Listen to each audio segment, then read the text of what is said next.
இந்த கால்கோல் நடும் விழாவை ஒட்டி தமிழக வெற்றிக் கழகத்தின் தலைவர் திரு விஜய் அவர்கள் ஒரு கடிதம் ஒன்றை தன் குடும்ப உறவுகளுக்கு அனுப்பியிருக்கிறார். இந்த லெட்டர் எழுதுறது ஓல்டு ஸ்கூல் தான்.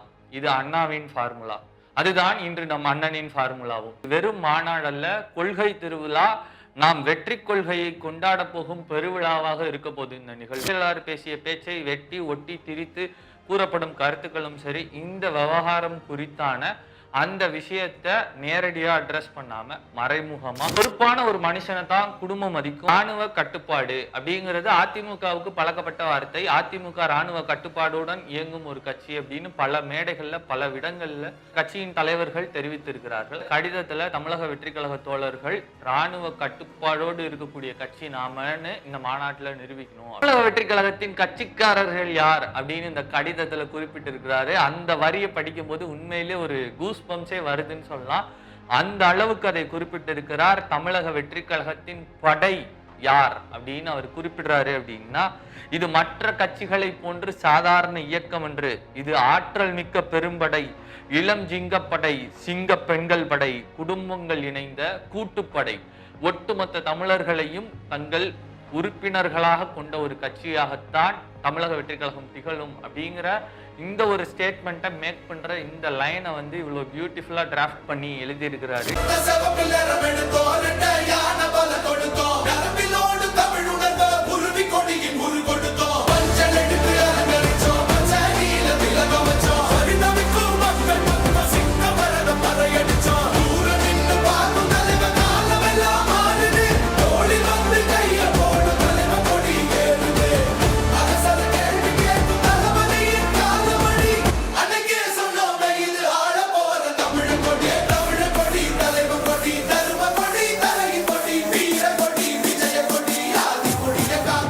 அன்புடை தமிழ் நெஞ்சங்களுக்கு வணக்கம். தமிழக வெற்றி கழக தோழர்களுக்கும் வணக்கம். தமிழக வெற்றி கழகத்தின் வெற்றி கொள்கை மாநாடு அக்டோபர் 27ஆம் தேதி வீசாலை கிராமத்துல நடக்கவிருக்கு.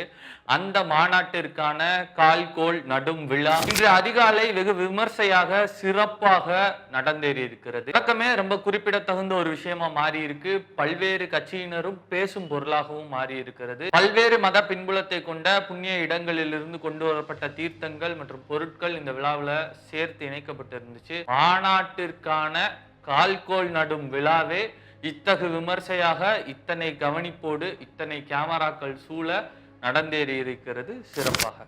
இந்த கால்கோல் நடும் விழாவை ஒட்டி தமிழக வெற்றி கழகத்தின் தலைவர் திரு விஜய் அவர்கள் ஒரு கடிதம் ஒன்றை தன் குடும்ப உறவுகளுக்கு அனுப்பியிருக்கிறார். ஏன் ஒரு கடிதமா அவர் இதை அனுப்பணும்? ஏன் அதை ஒரு வீடியோவா போடல? இல்ல சாதாரண ஒரு போஸ்ட் கார்டு மாதிரி இப்ப இருக்க ட்ரெண்டுக்கு ஏத்த மாதிரி ஒரு கார்டா ஏன் டிசைன் பண்ணி போடல? இந்த லெட்டர் அனுப்புற விஷயம் அப்படிங்கிறது கொஞ்சம் ஓல்டு ஸ்கூலா இல்லையா?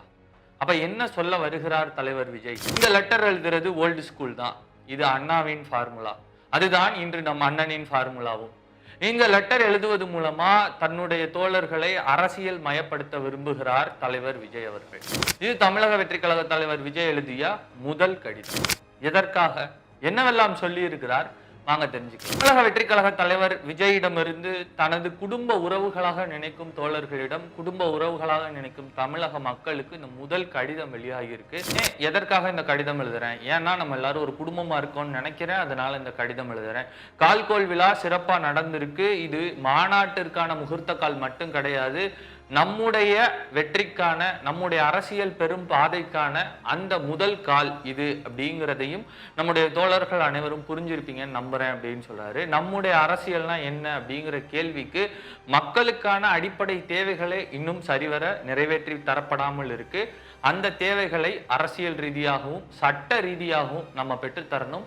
அதுதான் என் உள்ளத்தில் கிடக்கும் லட்சிய கனல் அப்படின்னு சொல்லியிருக்கிறார். இந்த மாநாடு நாள் குறித்து ரொம்ப ஆவலா இருக்கிறதா தெரிவிச்சிருக்கிற தலைவர் விஜய், அதோடு கூடவே இது வெறும் மாநாடு அல்ல, கொள்கை திருவிழா. நாம் வெற்றி கொள்கையை கொண்டாட போகும் பெருவிழாவாக இருக்க போது இந்த நிகழ்வு. இந்த நிகழ்வை பத்தி பேச தொடங்கும் போதே ஒவ்வொருவர் உள்ளத்திலும் ஒரு எழுச்சி தோன்றுகிறது. தாய் மண்ணை நேசிக்கக்கூடிய அத்தனை பேருக்கும் இத்தகைய எழுச்சி வருவது ரொம்ப இயற்கையான ஒண்ணுதான். நம் மண்ணுக்காக, மக்களுக்கான அரசியலை தொடர்ந்து தமிழக வெற்றி கழகம் முன்னெடுக்கும். தமிழக வெற்றி கழகத்தின் மீதான விமர்சனங்களும் சரி, பொதுச் செயலாளர் பேசிய பேச்சை வெட்டி ஒட்டி திரித்து கூறப்படும் கருத்துக்களும் சரி, இந்த விவகாரம் குறித்தான அந்த விஷயத்த நேரடியா அட்ரஸ் பண்ணாம மறைமுகமா பொறுப்பான ஒரு மனுஷனை தான் குடும்பம் மதிக்கும், பொறுப்பான ஒரு குடிமகனை தான் நாடு மதிக்கும், பொறுப்பாக முன்னுதாரணமாக ரோல் மாடல் மாதிரி இருக்கக்கூடிய மனிதர்களைத்தான் இந்த நாட்டு மக்கள் மதிப்பார்கள்.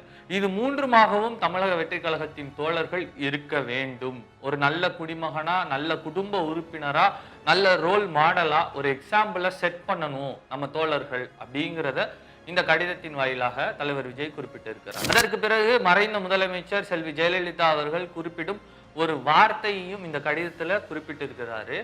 ராணுவ கட்டுப்பாடு அப்படிங்கிறது அதிமுகவுக்கு பழக்கப்பட்ட வார்த்தை. அதிமுக ராணுவ கட்டுப்பாடுடன் இயங்கும் ஒரு கட்சி அப்படின்னு பல மேடைகள்ல பல இடங்கள்ல கட்சியின் தலைவர்கள் தெரிவித்திருக்கிறார்கள். அதே வார்த்தையை பயன்படுத்தி இந்த கடிதத்துல தமிழக வெற்றி கழக தோழர்கள் ராணுவ கட்டுப்பாடோடு இருக்கக்கூடிய கட்சி நாமன்னு இந்த மாநாட்டுல நிரூபிக்கணும் அப்படின்னு சொல்லியிருக்கிறாரு.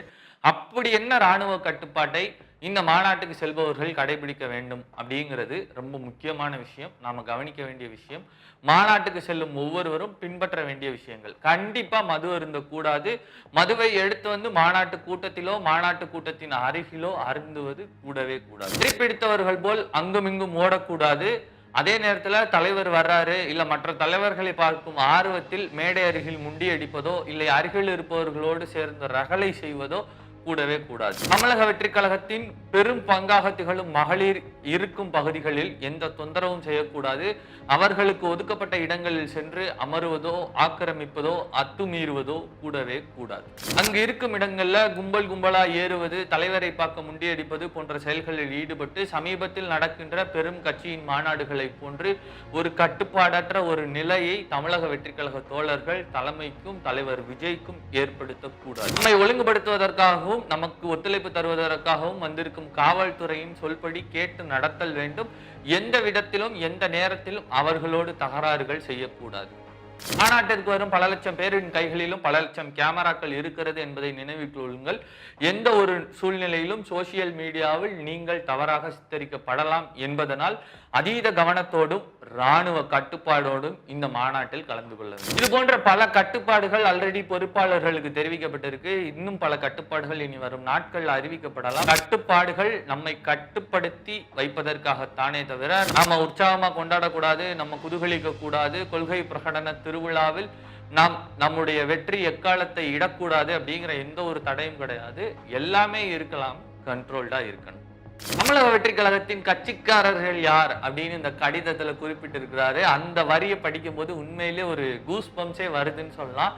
அந்த அளவுக்கு அதை குறிப்பிட்டிருக்கிறார். தமிழக வெற்றி கழகத்தின் படை யார் அப்படின்னு அவர் குறிப்பிடுறாரு அப்படின்னா, இது மற்ற கட்சிகளை போன்று சாதாரண இயக்கம் என்று, இது ஆற்றல் மிக்க பெரும்படை, இளம் ஜிங்கப்படை, சிங்க பெண்கள் படை, குடும்பங்கள் இணைந்த கூட்டுப்படை, ஒட்டுமொத்த தமிழர்களையும் தங்கள் உறுப்பினர்களாக கொண்ட ஒரு கட்சியாகத்தான் தமிழக வெற்றி கழகம் திகழும் அப்படிங்கிற இந்த ஒரு ஸ்டேட்மெண்ட்டை மேக் பண்ற இந்த லைனை வந்து இவ்வளவு பியூட்டிஃபுல்லா டிராஃப்ட் பண்ணி எழுதியிருக்கிறாரு. வரிகள் தமிழக வெற்றி கழக தோழர்களுக்கு, தமிழக வெற்றி கழகத்தின் சிங்க பெண்களுக்கு, தமிழக வெற்றி கழகத்தை சேர்ந்த குடும்ப உறுப்பினர்கள் பலருக்கும் மிகுந்த உற்சாகத்தையும் உத்வேகத்தையும் அளிக்கும். தமிழக வெற்றி கழகத்தை நோக்கி கட்சி ஆரம்பிச்ச அன்னைக்கு தேதியிலிருந்து இன்னைக்கு வரைக்கும் பல கேள்விகள் கேட்கப்பட்டு கொண்டே இருக்கிறது.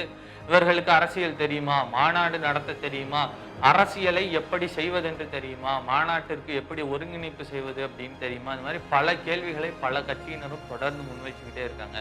அவங்களுக்கு முன்னாடி எல்லாம் இந்த மாநாட்டுல உற்சாகமா குதூகலமா கொண்டாட்டமா இருக்கிற நாம பக்குவமாவும் நடந்துக்கிறணும், பார்த்து பார்த்து நடந்து கொள்ள வேண்டும். தமிழக அரசியல் களத்துல தொடர்ந்து களத்தில் நின்று வெற்றி பெற முடியுமா வெற்றி கழகத்தால் அப்படின்னு பல பேர் கேள்வி எழுப்பி இருக்கிறாங்க.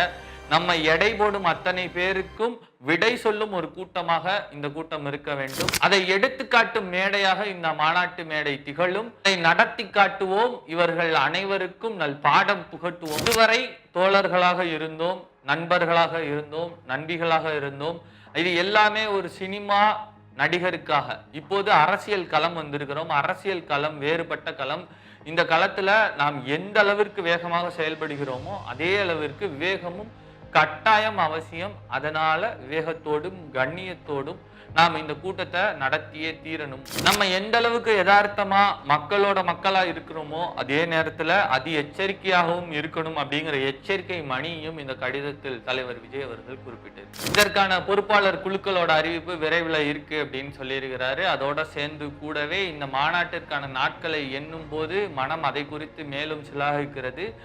சாலையை வெற்றி சாலையாக மாற்றி காட்டுவோம் அப்படின்னு தமிழக வெற்றி கழக தலைவர் விஜய் தன்னுடைய முதல் கடிதத்தை நிறைவு செய்திருக்கிறார். ஒரு ரோல் மாடலா தமிழக வெற்றி கழக தோழர்கள் இருக்கணும். இப்படித்தான் ஒரு மாநாடு இனி தமிழ்நாட்டில் நடக்க வேண்டும் அப்படின்னு மற்ற அத்தனை கட்சிகளுக்கும் நடத்தி காட்டுவோம் அப்படின்னு ஒரு பெரும் அழைப்பை இந்த கடிதத்தின் வாயிலாக தனது தோழர்களுக்கு விடுத்திருக்கிறார்.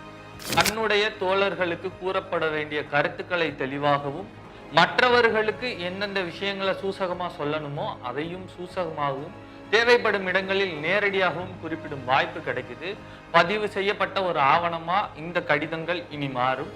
இந்த கடிதங்களை விவரிச்சு படிக்கிறதுக்கும் இந்த கடிதங்களை புரிஞ்சு படிக்கிறதுக்குமான அரசியல் புரிதலை தேடி தமிழக வெற்றி கழகத்தின் தோழர்கள் இனி பயணிப்பார்கள் அப்படிங்கிற அந்த ஒரு முன்னெடுப்பின் அடிப்படையிலையும் இது போன்ற கடிதங்கள் இனி தமிழக வெற்றி கழக தலைவர் விஜயிடம் இருந்து வரும் அப்படின்னு எதிர்பார்க்கலாம். சரி, அண்ணன் கடிதம் எழுதியிருக்கிறாரு. இந்த கடிதம் எழுதுற ஃபார்மட் தமிழ்நாட்டுக்கு எப்படி வந்துச்சு?